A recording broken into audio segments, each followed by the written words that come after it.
The music you just heard is your invitation to settle in and prepare for our worship service.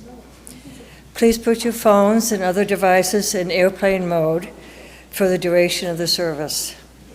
This keeps them quiet and helps us provide a higher quality stream for our siblings attending at home.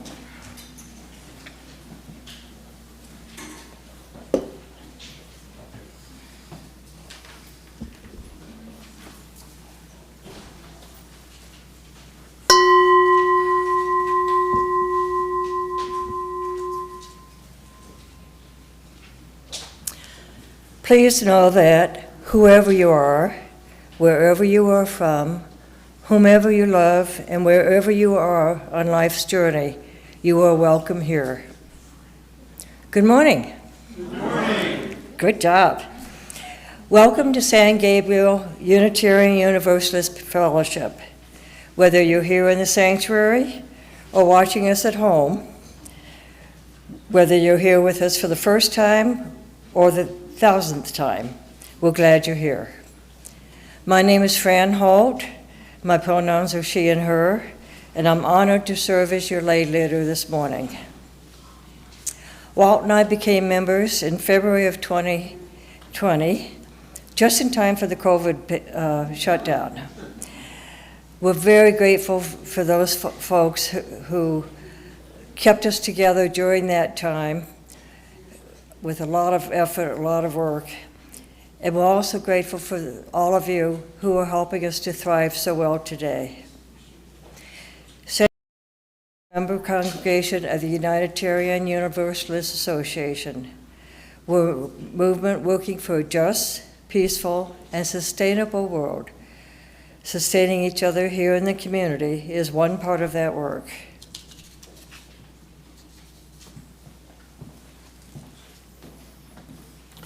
Good morning. Good morning.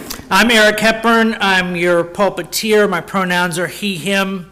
I'm grateful to have you here this morning. As you can see, we have a special day. The technology gremlins have shown up and stolen our screen for the day. But we'll get through this. I know it's hard to believe, but there was church before. Difficult to imagine, I understand. So we're gonna I'm gonna say the line and you're gonna say it after me, since you don't have your cheat sheet. And I don't want to be unkind. We like to remind us. Love is the center. As we grow and connect, mature and deepen, love remains the center. When the light of truth burns all else away, love remains.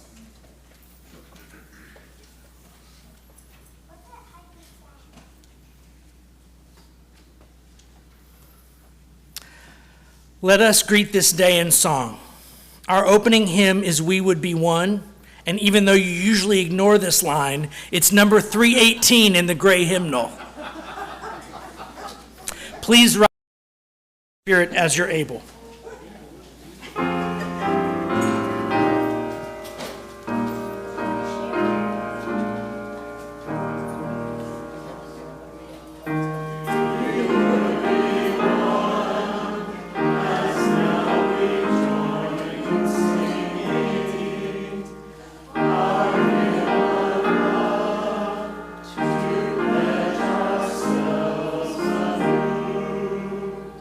To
It is time for our, so I'm going to invite Candace, our DRE, up, and the children.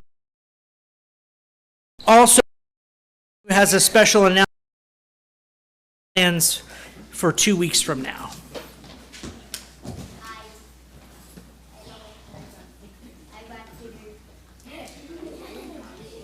Are you copying me?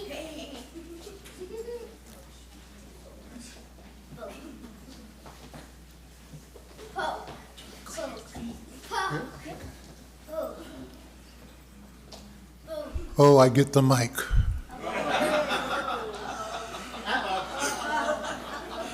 Okay, thank you all.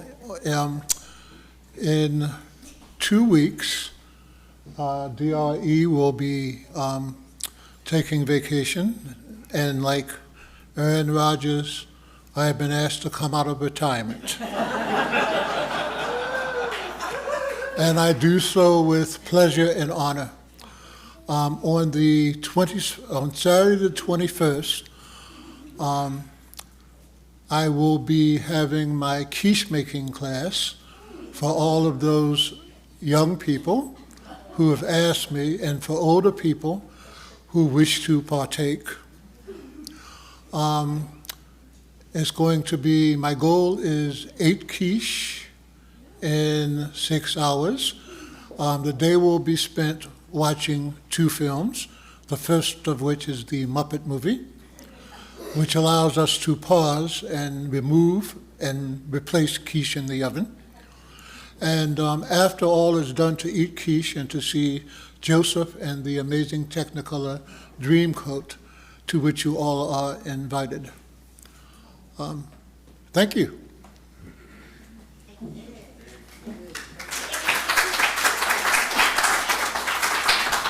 So what I'm going to ask our membership folks to do to support Mr. Spoon's project, a sign-up sheet at the back.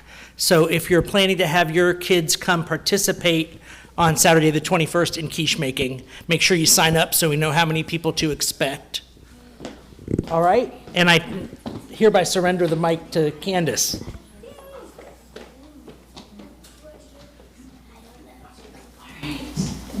This month we are doing the practice of freedom. So let's see what's in our wonder box as our clue today. I want to open it. I want to open it. Ooh, a chain. Scissors. It's a paper chain. I know. And we cut the chain. We cut the chain. You think so? Yeah, cut the chain. Well, I wonder what that has to do with freedom. The chain of people trying to. No, cut the chain of service of like peasants. Make the chain. Service. Yes. Got it. Here, hold that up for just a second. Got it. Pause. I think of something being stuck in one place. And a long time ago, Black people in the United States, they or live their own lives. But people put one link up here, yeah. Thank you. On June 1865, the last enslaved learned that they were free. This is why we cheer for and celebrate. We only cut one. Is the chain completely gone? No.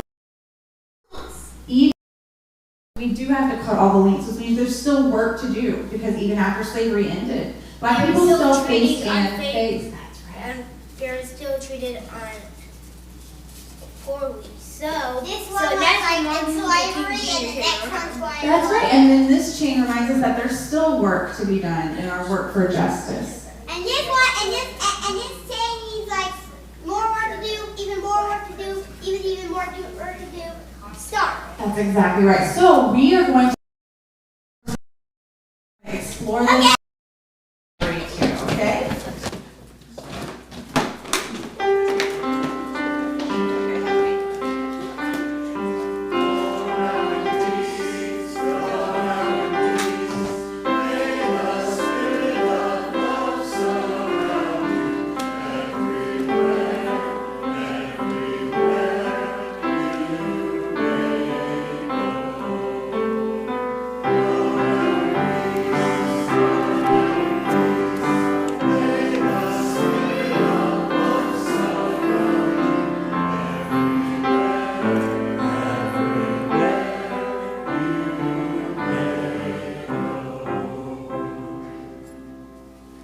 Sometimes we're carrying something on our heart that can prevent us from being fully present. Here in this community, our sharing of these things with one another is healing, is medicine. Like all good medicine, it must be concentrated and potent, so I invite you to aim at 2 to 3 strong sentences. So if you're carrying a joy or a sorrow or both on your heart today, I invite you to raise your hand for the microphone.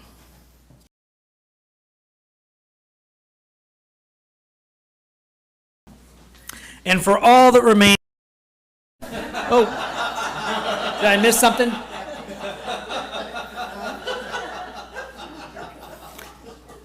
Apparently I did. And for all, the love of this community is with you. And now, with our morning, Mel Moss, and now we give them wings.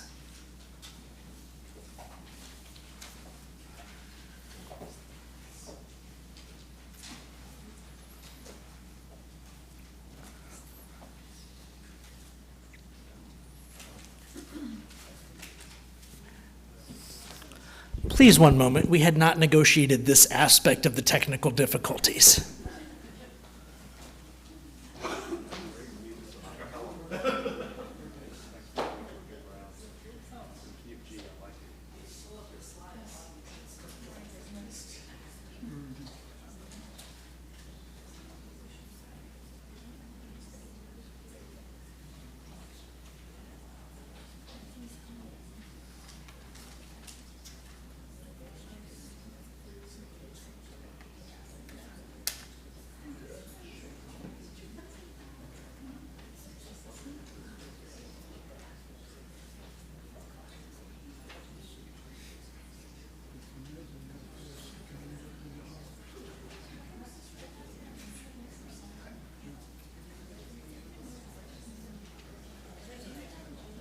Thank you for your patience.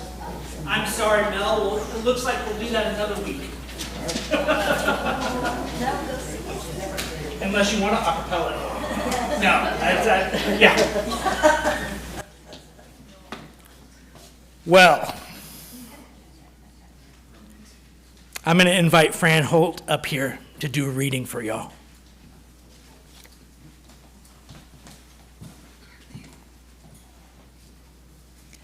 I invite you into a place of deeper stillness and reflection with this reading from Brene Brown's book, Daring Greatly. During a talk, I asked the audience 2 questions that reveal so much about the many paradoxes that define vulnerability.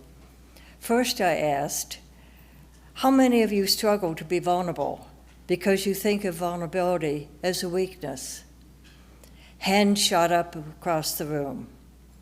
Then I asked, when you watched people on this stage being vulnerable, how many of you thought it was courageous? Again, hands shot up across the room. We love seeing raw truth and openness in other people, but we're afraid to let them see it in us. We're afraid our truth isn't enough, that what we have to offer isn't enough without bells and whistles, without editing and impressing. I was afraid to walk on that stage and show the audience my kitchen table self. These people were too important, too successful, too famous.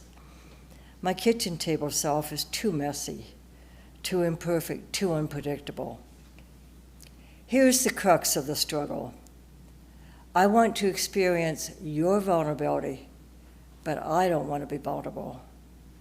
Vulnerability is courage in you and inadequacy in me. I'm drawn to your vulnerability, but repelled by mine.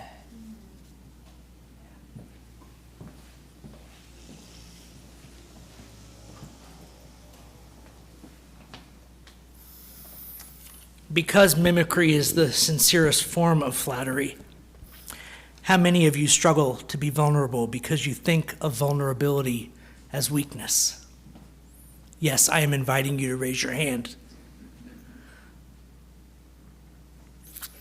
And how many of you, when you've seen people on this stage, this dais, this pulpit, be vulnerable thought that that was courageous. Amen. I want to experience your vulnerability, but I don't want to be vulnerable. Vulnerability is courage in you and somehow miraculously inadequacy in me. I'm drawn to your vulnerability, but repelled by my own.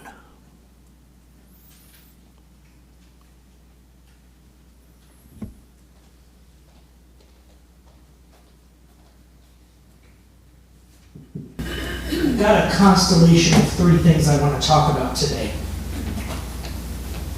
There are three words whose complex relationship we might have to untangle a bit if we're going to get deeper on the subject of today's talk. Now, today's talk, it comes from the penultimate, that means next to last, the penultimate chapter of our Congregational Read this year, Prentis Hemphill, and What It Takes to Heal. So we're going to do the last chapter of that book, chapter 10, Love at the Center, in 2 weeks. And then you'll all be free from reading for the whole summer. But I'm next year. We'll talk about that later. Courage, one word. Fear. I don't think we can talk about courage without talking about fear. And the third, vulnerability. Now I bring that in because, obviously, of the Brene Brown quote that we just read, but also because there usually has to be something that we're afraid of. And opening ourselves to the is vulnerability. Now you've heard it said also that it's not possible to be brave, to be courageous, unless there's fear in the mix. If you're not afraid, it didn't take courage to do it, whatever it was. Something else, maybe ignorance, maybe blind. But in order to courage, in order to show up with bravery, there has to be something worthy of your fear there in the mix.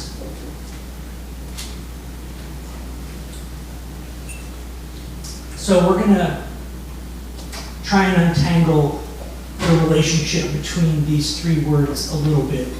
And we're going to start with fear. Because, as many of you know, I am a nerd. And so I thought of Frank Herbert.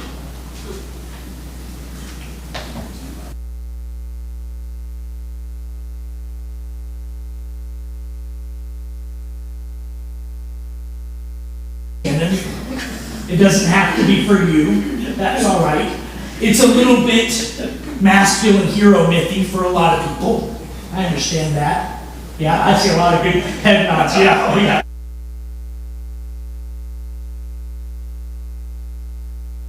You know, here's the thing. I've said this before about people. None of us are defined by the worst thing we've ever done. And some of us have managed on certain days, sometimes out of courage, to say some pretty wise stuff. Occasionally, we've been known to do that. And sometimes we surprise even ourselves. Of conversation, we say something we don't know we've ever even thought before. And when it comes out of our mouth, we're like, that's pretty good.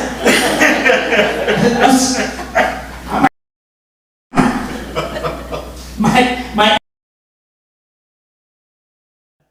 habit called fridge quotes. So we had those magnet words, like a whole bunch of those magnet words. And when somebody said something particularly good, it got to become a fridge quote. So you would rearrange the words and put it up on the fridge so you could remember how clever you were. I'm going to ask you to repeat after me. This is the litany against fear.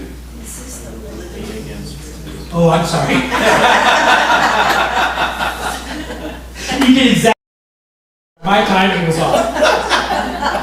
I must not fear. I must not fear. Fear is the mind killer. Fear is the mind killer. Fear is the little death that brings total obliteration. Fear is the little death that brings total obliteration. I will face my fear. I will face my fear. I will pass over me and through me. I will permit it to pass over me and through me. And when it has gone past, When it has gone past, I will turn the inner eye to see its path. I will turn the inner eye to see its path. Where the fear has gone, there will be nothing. Where the fear has gone, there will be nothing. Only I will remain. So weird, right? Seeing the sideways glance some of you are giving your neighbors. I approve. I'm going to read it again. I'll repeat this time. I must not fear. Fear is the mind killer. Fear is the little death of obliteration. I will face my fear. I will permit it to pass over me and through me. And when it is gone, I will turn the inner eye to see its path. Where the fear has gone, there will be nothing. Only I will remain. You guys might have experience with this idea that there are good and bad ways to unpack good sayings. There are more near enemies packed into the space than there are virtues. So let's talk about what a healthy interpretation, from my perspective, of the litany against fear feels like. I must not fear is not an invitation to squash your own feelings.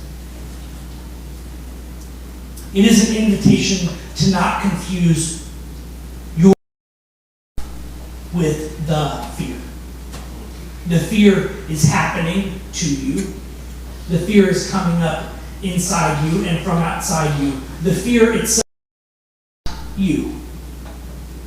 I must not fear. I must not be fear. I must not become fear. Fear. Ooh, my. That's one of those big life that's got so many different meanings. We're not sure which one the author might mean.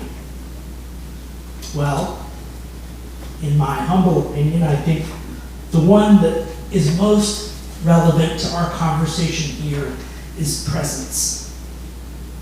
Fear is the presence killer. Fear triggers in you the fight or the flight, which takes you out of being fully present in a moment. Fear is the little death that brings total obliteration. Well, it's slightly overborne line, total obliteration. Kind of fear-inducing. Odd in a moment like this that you would pick a line that's so fear-inducing to try and talk people out of being afraid. But it is accurate about the consequence. The consequence of not staying present with the fear is the obliteration of that presence, of that mind that we just talked about.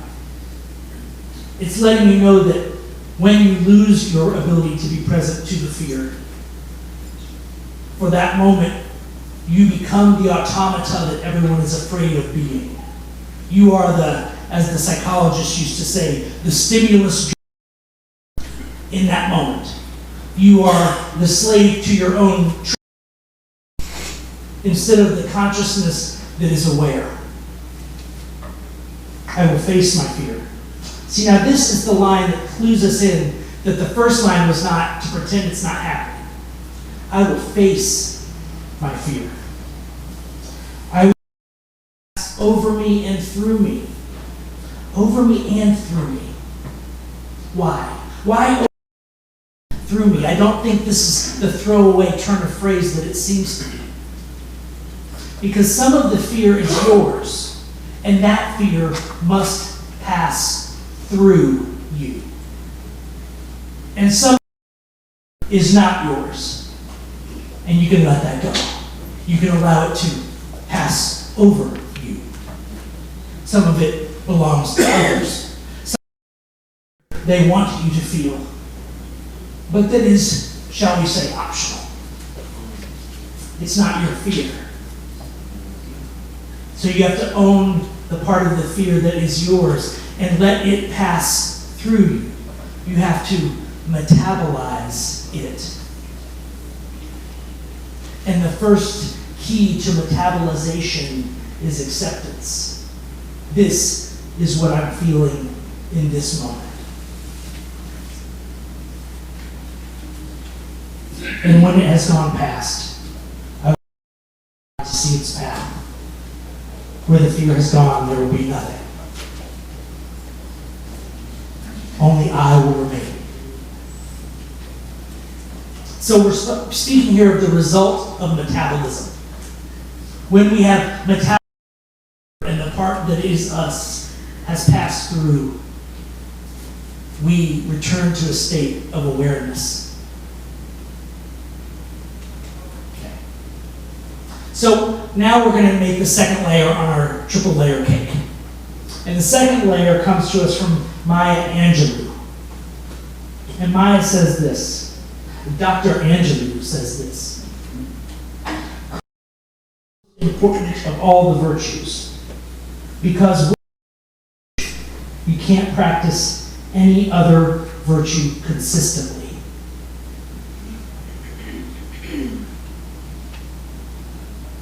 Because without courage, you can't practice any other virtue consistently. Now, the metabolization of the fear that we spoke of is all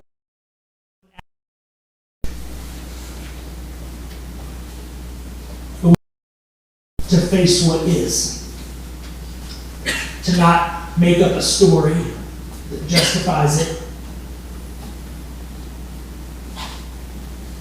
The amount of mythology in our human world that speculates that the purpose of human existence on this plane and this planet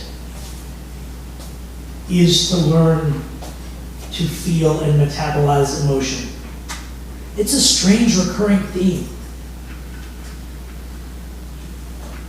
But I tell you, the longer I live, the more sense it makes. It's the hard thing. It's the thing that when we're young, we're often not taught how to do it. And so we stuff everything down, and we spend the rest of our life. Does that resonate with you? All right, a few of you.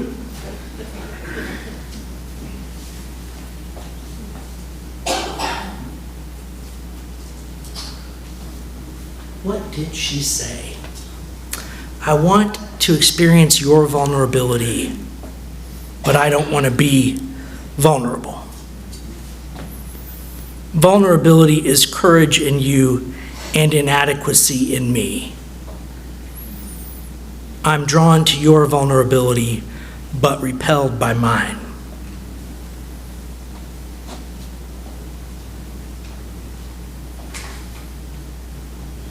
I think what we're really saying there is that I'm seeing courage in you than I have practicing it in me.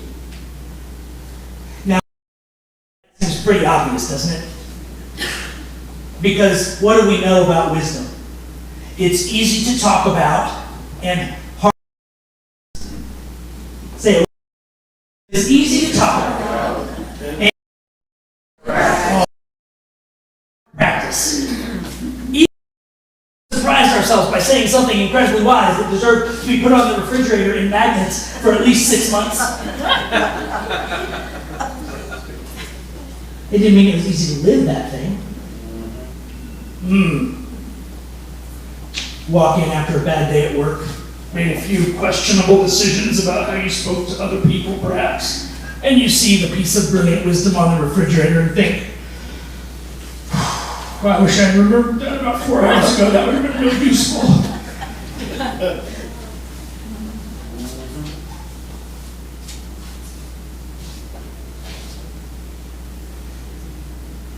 Maybe that's why we do litanies. Litanies are another common theme across world religions. A set of wise expressions that we say over and over again. Why do we do that? So they're there when we need them. Maybe putting them on the fridge isn't very useful unless you're going to carry the fridge with you.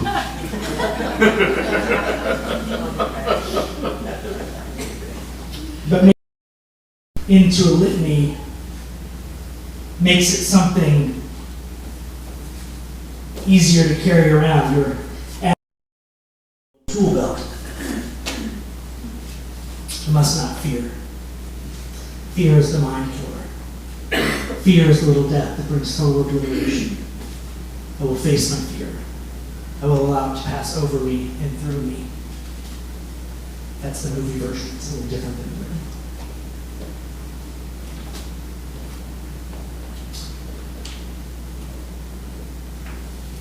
So, it's not surprising that it's easier to see courage in others than it is to practice it ourselves.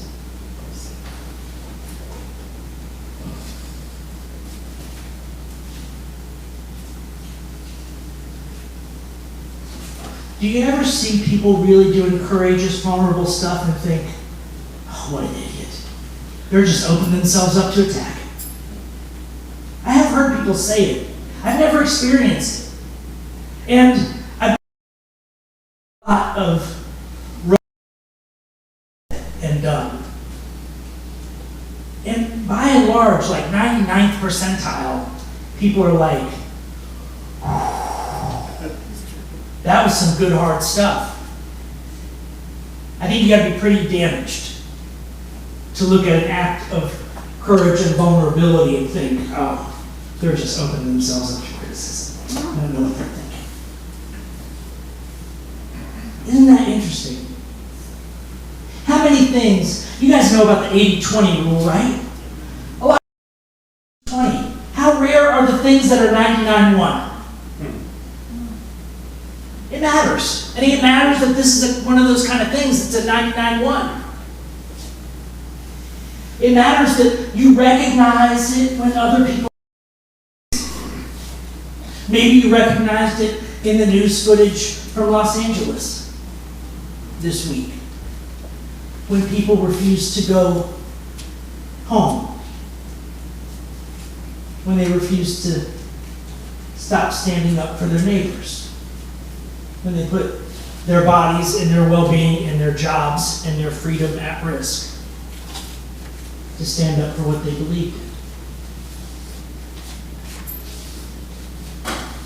Keith and I are going to talk in a couple weeks about the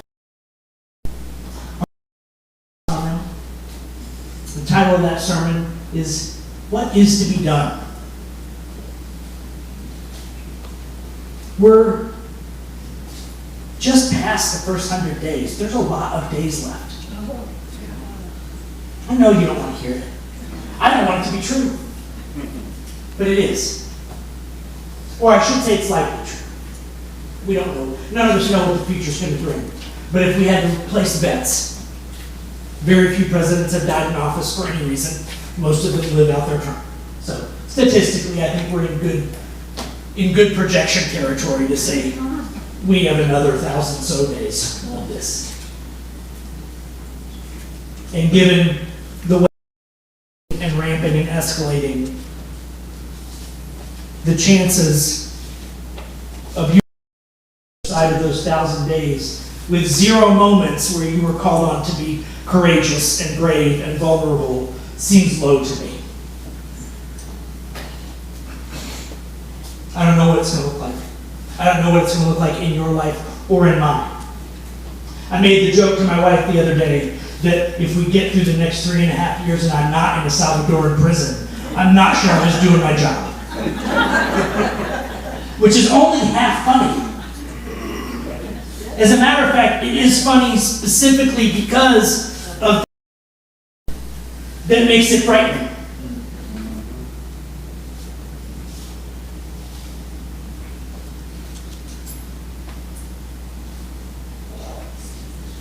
I'm not suggesting that all of you memorize the litany against fear. But I am going to invite you to leave this service today with this invitation on your mind and on your heart. I want your own memory and experience and heart and mind. And I want you to identify one or two things that inspire courage in you. And I want you to litanize them in your life. I want you to develop practice so you will have it to call on in that moment when your ability to stand up and be the voice others look to and say, damn, that was brave. You deserve to have that moment.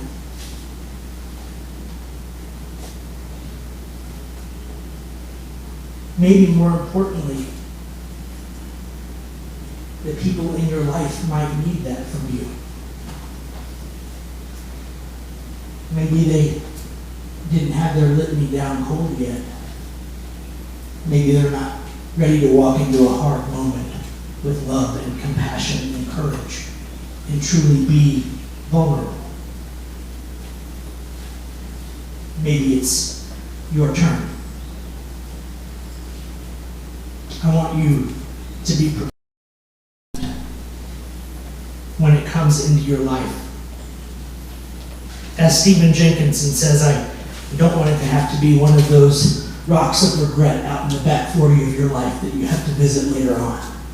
Boy, I wish I had been brave in that moment. It was right there, I could feel it. I could feel that decision branching.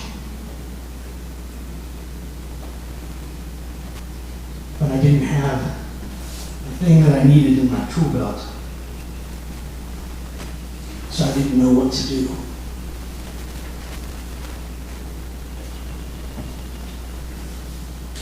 At the risk of running long this morning, I got 2 minutes on one other topic that I've been thinking about and struggling with that just feels on my heart and relevant to this topic we're discussing today.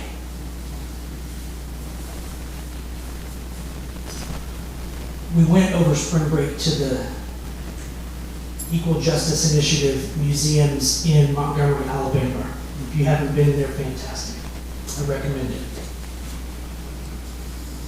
And one of the things that stood out to me as I was reflecting on my experience of those museums and our family's visits to some of the other civil rights locations was the training that happened before people went and did lunch counter sit-ins and those kind of activities. And there was a practice at the time where they would make a lunch counter in the church basement, and the people who were getting trained would sit there, and who loved them would come up and reenact the worst vitriol you can imagine. Spit on them, pull their hair, call them all, expose them to all they might see in real life when they were at a real lunch counter sitting.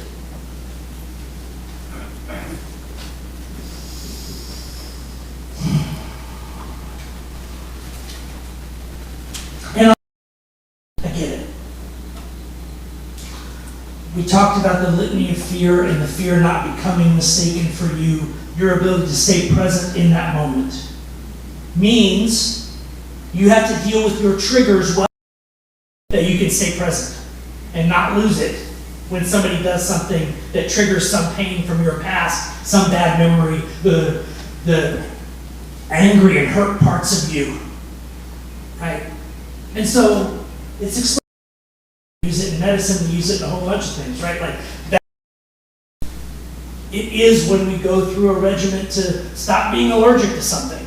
I'm going to expose you to a little bit, and a little bit more, and a little bit more, and a little bit more, until I build up your tolerance. And then you can sit at the lunch counter, and someone can hit you and scream at you, and you don't respond with violence, which is the tactical goal. But I've been wondering about the dark flip side of that coin.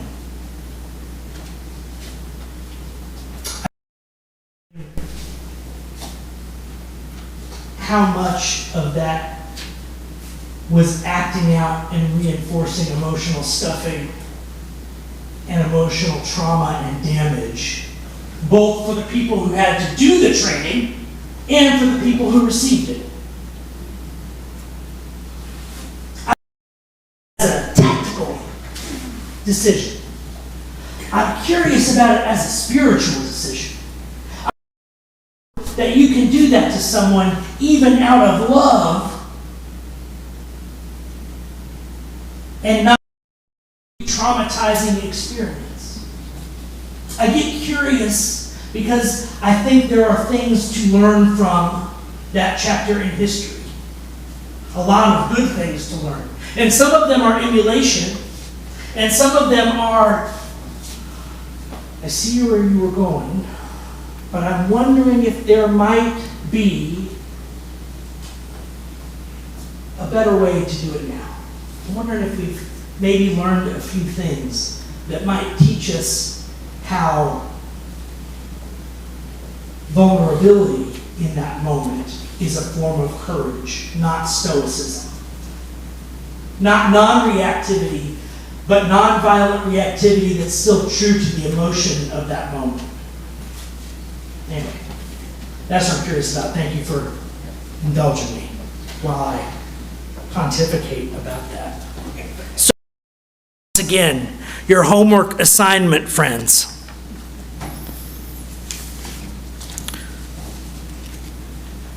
A litany for your own courage. Belt on that day, see when you need it. Amen.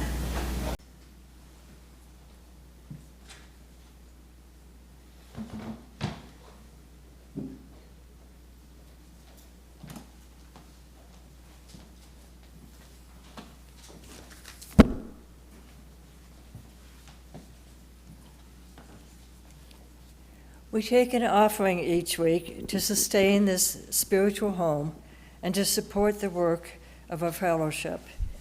If you are visiting, we invite you to fill out a visitor card, which you can put in the plate or return it to the welcome table in the back. For offertory music, we have Holy, Holy, Holy, arranged by John Carter and performed by Gene Olson. The offering will now be gratefully received. Thank you.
Sometimes we're called to add our voice to the chorus.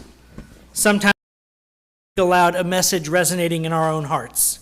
If you're called to reflect on today's message or express a gratitude to your colleagues, the members of your community, please raise your hand for the microphone.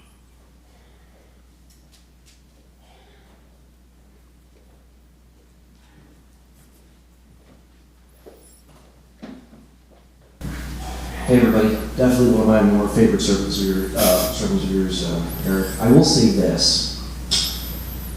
Today's themes about courage, vulnerability, and fear reminds me a little bit of one way of viewing history, which is the cyclical theory of history, where you have cycles of bondage to spiritual awakening, to courage, to liberty, to basically prosperity, but then dependency, corruption, and then eventually back into bondage. And it's almost as if, in a lot of ways, we're going, if that model holds, almost like we're going through a portion of that cycle. And we need to be where that is. I think we're full on. Part of the reason I say that, I was thinking about, in terms of history repeating itself, I had clients recently about the Belinsky partisans during World War II. And having intermittently studied Polish history during that period of time, they were less partisans and more like a community of people that were just trying to survive out in the woods and trying not to be murdered. So, just simply saying, I think the Boy Scouts in terms of the Girl Scouts in terms of learning how to live off the land is not completely. Thank you, TJ.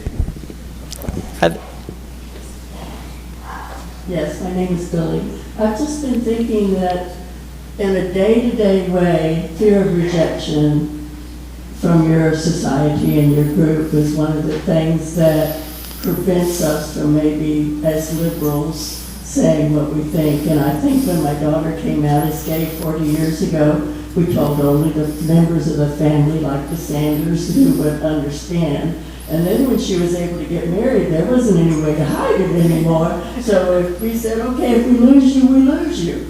And the good thing is we really didn't lose anybody. But it was such a freedom to actually say and show what you believe, even though it's against society's norms.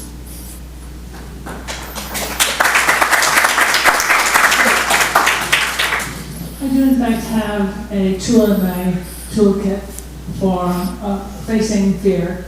My father had diabetes, and I was with him, and we were going to the surgery to cut his foot off.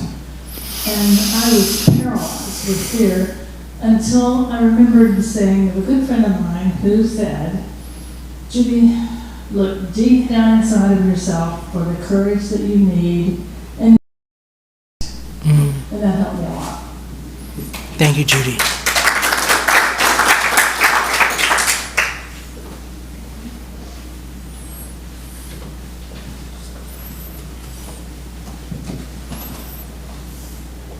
I remember during election day when, they were finally deciding between Kamala and Trump. I was grounded for one reason or another, and I was playing cards with my mom, and I was just like, Mom, can you tell me what's going on? And I was so scared because, stakes accused literally my entire life, and I didn't want, my mom's job to go into jeopardy, or my brother's future, being ruined, or even my future goals. And my mom's like, we can't really do anything about it, so you just gotta be brave. And that's what really made me start getting into, politics and stuff, because I want to be brave for my family.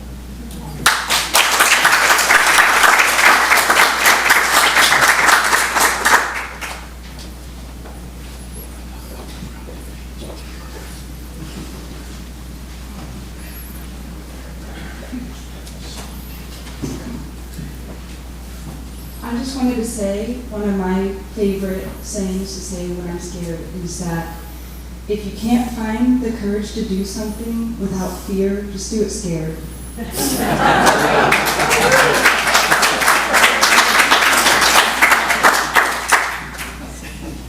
The thing that this reminded me of, Eric, was when one was pregnant with Milo 10 years ago, you know, you guys got a lot of, you had kids, and it's this, before they're born, it's this, oh, what am I gonna do with the moral, like, what am I gonna teach them, what is all this great stuff? And the minute they're born, it's just pure practicality, and, you know, I have to clean up this, but the thing that was on my mind the most with Milo, of course, was that I didn't want to give him my fears.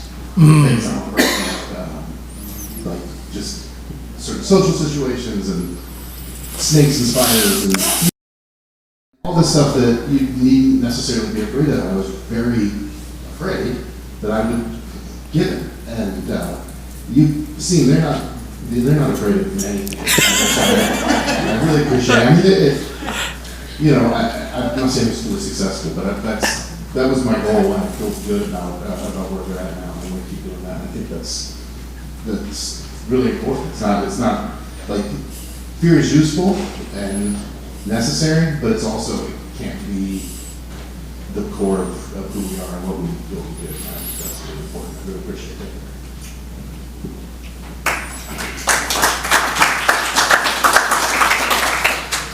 I'm Pat.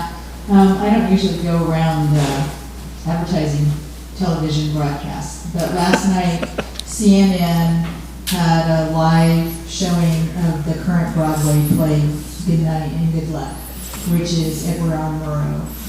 And the fear that they had to face to speak up against Joseph McCarthy was incredible, and I imagine it might be available to review, however you guys do that kind of stuff. But it was really it's a really good play, number one, and I know we had seen the movie years ago. But then they had a panel of a lot of journalists and journalism students afterwards, which was also very insightful. Jan, I'm just thinking this through. Just to be you is courageous. You are setting a model for your children and your grandchildren. You've probably already seen that in your lives.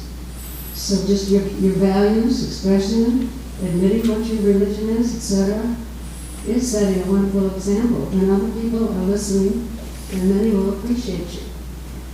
Well said, Jan.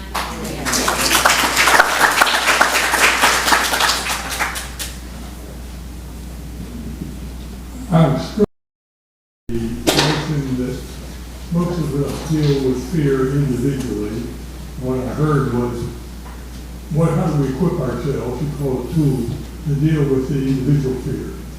I'm more concerned about the collective shared fear of what's happening in our country, the erosion of democracy, the destruction of the environment, what's happening in our own community. So I'd like to hear something about that, as well as all the emphasis on individual stuff. Okay, I would just like to say a few words for those who participated in the civil rights struggle. When you talk about them being traumatized by the training, they were, and it is why they understood the trauma of those people that they were going to sit with, to let them know that we are your allies. That's all.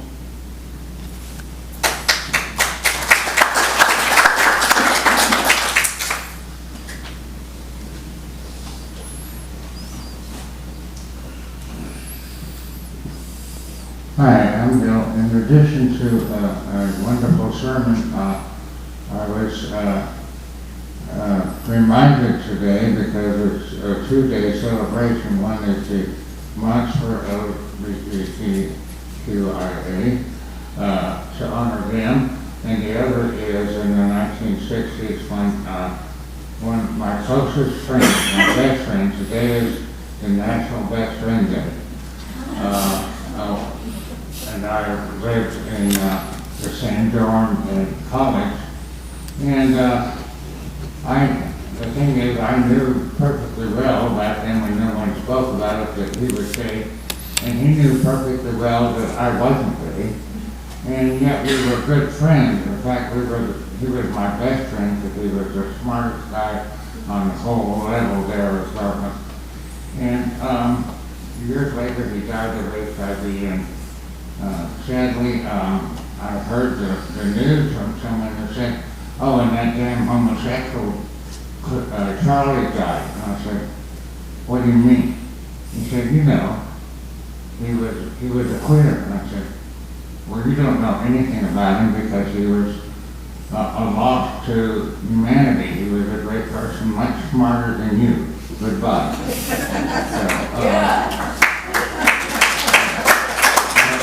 The view towards people with different self identities, which are caused by our brains, and racism and anti-feminism is still unacceptable and always has to be think.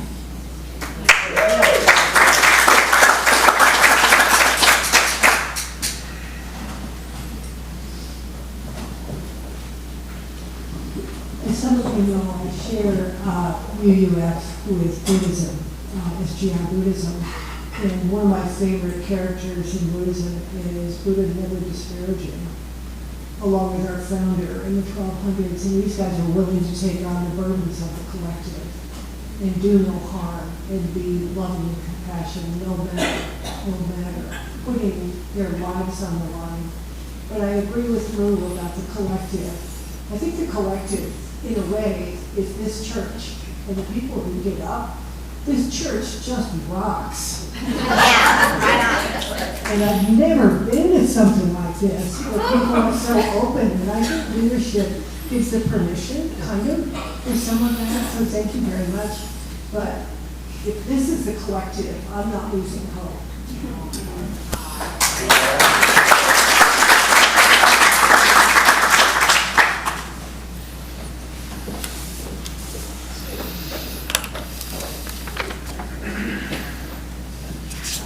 The last one, I just can't avoid this, but once upon a time I was a national and state fencer, and in Texas it was co-ed, so when you were fencing sometimes, especially at A&M, you were faced with, those guys. And I thought, okay, I'm going to be either afraid of them because they were big muscle guys sometimes, or I'm going to make them afraid of me.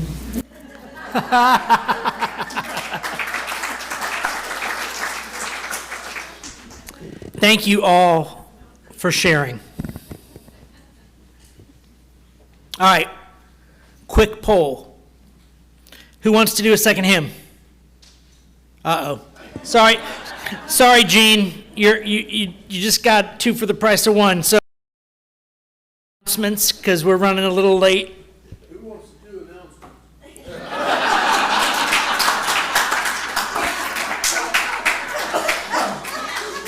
Hey, Gene, him.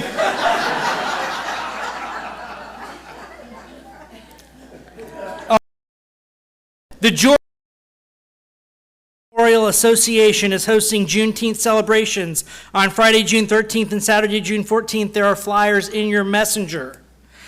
Aaron Williams will be here next week for a special Father's Day service. Please don't. Our church is partnering with the Neighborhood Food Project. We will be hosting Action Day from 9 a.m. to 11 a.m. on Saturday, June 21st. If you want to find out more, the of our local chapter, Bryce Steimer, will be presenting more details to the social justice team at noon in the fellowship house. So, even if you're not normally on the social justice team, but you want to find out more about the neighborhood and how to get involved, you are welcome to come to the fellowship house and hear Bryce give his presentation. Fair? Cool. All right. Please contact a city council member this Monday or Tuesday a.m. regarding a reading of a proposed ordinance that will affect our friends experiencing homelessness. If you're curious, go talk to service. She's raising her. All right. She has a handout. All the details. All right. On July, we will have our next new member orientation. If you're interested, please sign up at the membership table. No choir rehearsal until August. See if you're interested in joining a meditation group or helping start I'm pleased to announce that I looked at the whiteboard today and we have at least one person signed up for cleanup and stuff for the rest of the month. If you would like to help them, stop by the board and put your name down too. Please.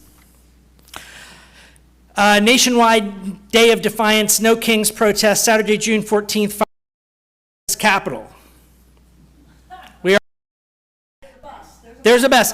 Here, I'm not going to be here next Sunday, so you show up with. Make sure it's on one of these cards, and we'll.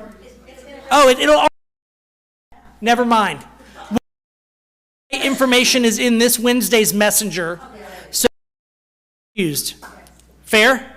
Okay, cool. I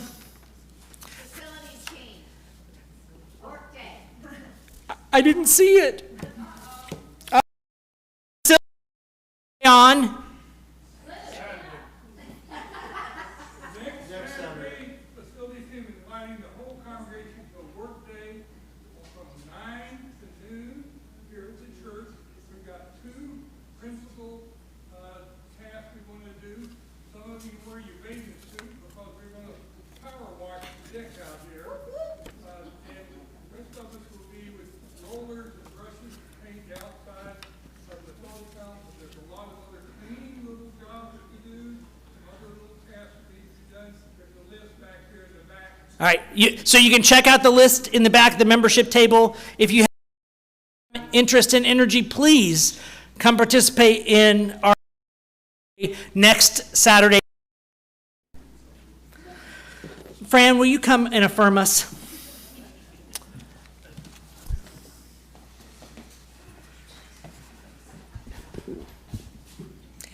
As we prepare to return to the world, we might remind ourselves through the affirmations to carry our work from this place into every corner of our lives. This is going to be a test of your memory.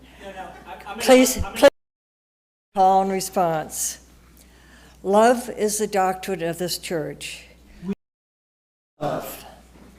The quest of truth is its sacrament. We are here to learn. Service is its prayer. We are here to care for others. To dwell together in peace. We are here to live in peace. To seek knowledge in freedom. We are here to honor our differences. To serve humanity in fellowship. We are all connected in spirit.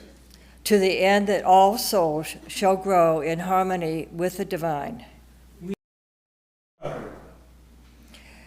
Thus do we covenant with one another. To do together. Please join me in reciting the words to extinguish the chalice. We extinguish this flame to remind us love is the center. As we explore and rest, engage and heal, love remains the center. When all we can see is cold ashes, love remains.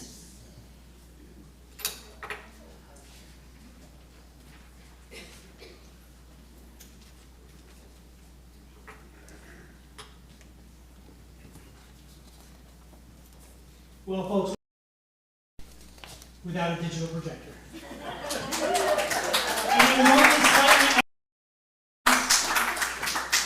Go in peace. May the gremlins not follow you home.